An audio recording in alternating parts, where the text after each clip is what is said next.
Joining me now is Congressman John Yarmuth, Democrat from Kentucky, and Democratic strategist Margie O'Mara. Thank you both for being here. Good evening, Reverend. Congressman, the uninsured rate in your state fell by over 10% after the health care law was implemented. What have you heard from voters? Well, actually, Al, it's more than that. The uninsured rate actually dropped. The uninsured population dropped by 50%. In my district in Louisville, we actually reduced the uninsured rate by 81%. Wow. So we have 520,000 people in the Commonwealth of Kentucky who previously uninsured, who are now insured. The Deloitte accounting... Let me stop you there. 50% statewide and 81% in your district? 81% in my district. We had the Deloitte firm come in, the Beshear administration did, and analyze and project what the Affordable Care Act would mean over the next 6 years. 40,000 new jobs, they said, $30 billion impact on the economy, and a positive $800 million impact on the state budget. It's actually exceeded what the governor projected when he decided to expand Medicaid and it's formed our own exchange, the Connect Exchange. So it's been an enormous success in Kentucky, and Mitch McConnell and those people like Ted Cruz who say they want to repeal Obamacare basically are saying they want to add $800 million to the Kentucky deficit to take insurance away from 500,000 people in a state of 4.4 million, and you basically forego $30 billion worth of impact. Now, Congressman, just so we're clear and our viewers are clear, you represent Louisville. You're in the state of Mitch McConnell, the majority leader. Yes. 50% drop in the uninsured, 81% in your district, 40,000 jobs in Mitch McConnell's state, and he's still fighting and talking about trying to repeal this law. It's pretty bizarre, I know. And, you know, unfortunately, I think a lot of this has to be because this is President Obama's plan, and President Obama is particularly unpopular in my state outside of my district.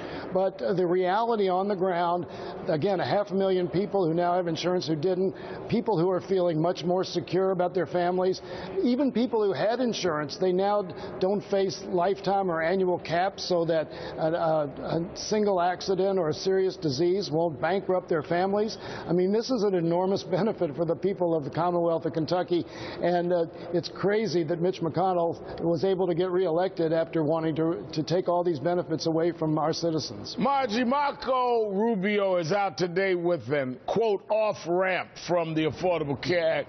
When will the GOP realize they've hit a dead end with this stuff? Well, it's hard to see how a lot of candidates are learning the lesson. I mean, if you look at Ted Cruz, for example, he has been out there. He's been one of the most vocal opponents of Obamacare from the beginning, but probably as a result, he's been net unfavorable since he's been in the public eye, essentially. Since he's been a national figure, he's been net unpopular, and I'm in poll after poll, and I'm not sure that really shows that Obamacare opposition is a mandate to then run for the presidency.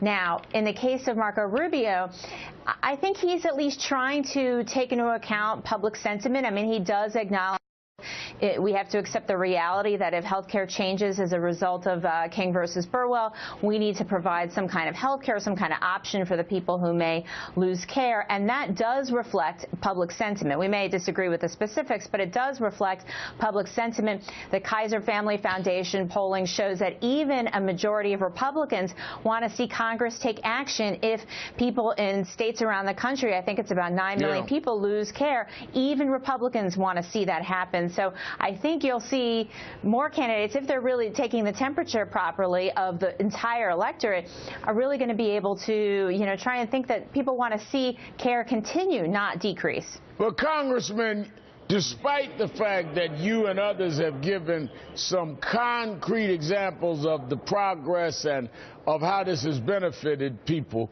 let's remember on this anniversary that it has had no shortage of attacks and distortions. Let me show you the attacks from the right that has ran together.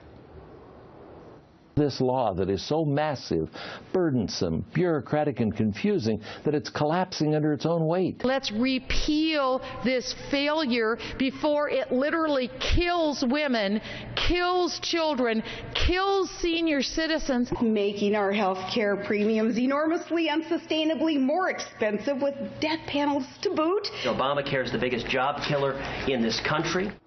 Now, obviously, we know it didn't collapse, and there aren't any death panels, and it's also not a job killer. In fact, definitely not a job since killer. the Affordable Care Act was signed into law, the economy has added over 12 million jobs.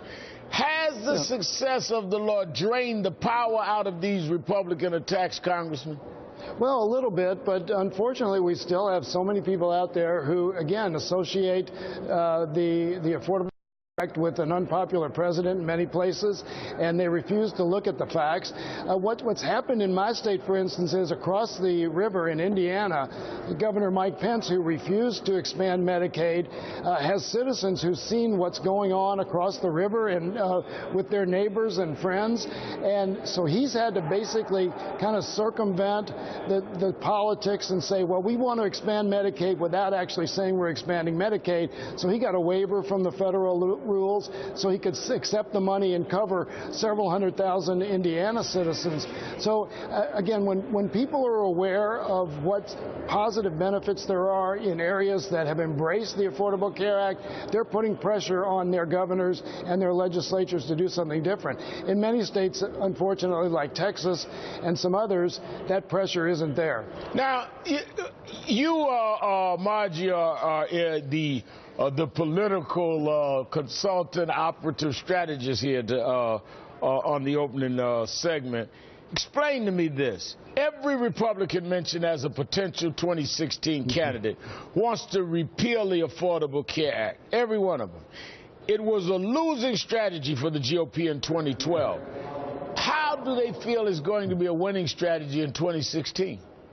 Well, it may be a winning strategy in a Republican primary environment, and I think that's what a lot of candidates are thinking about.